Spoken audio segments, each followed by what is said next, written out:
News first channel ಹಾಗೂ ಡಿಜಿಟಲ್ನಲ್ಲಿ ಜಾಹೀರಾತು ನೀಡಲು ಈ ನಂಬರ್ಗೆ ಸಂಪರ್ಕಿಸಿ.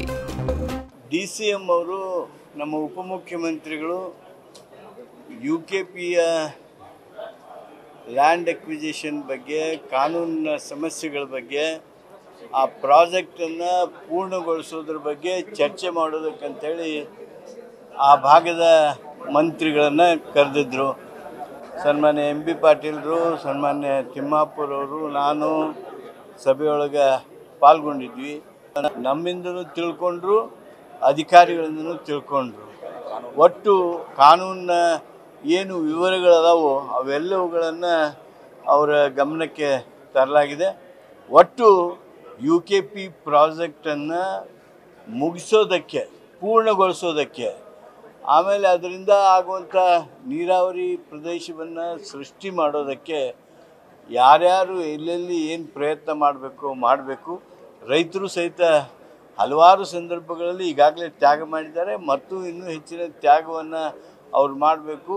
ಈ ಯೋಜನೆಯನ್ನು ಪೂರ್ಣಗೊಳಿಸೋದಕ್ಕೆ ನಾವೆಲ್ಲ ರೀತಿಯಿಂದ ಪ್ರಯತ್ನ ಮಾಡ್ತೀವಿ. ಆದಷ್ಟು ವಾಸ್ತವಿಕ ಸ್ಥಿತಿಯನ್ನೆಲ್ಲ ಗಮನಿಸಿ ಒಪ್ಪಂದದ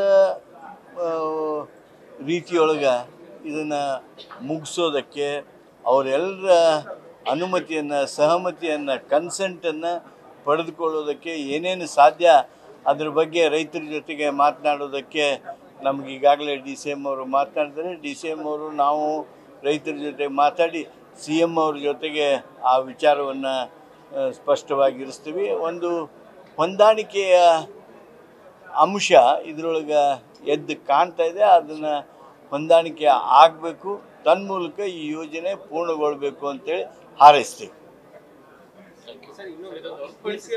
RSS ಬಗ್ಗೆ ಹೇಳಿಕೆ ಕೊಟ್ಟಿದ್ರು.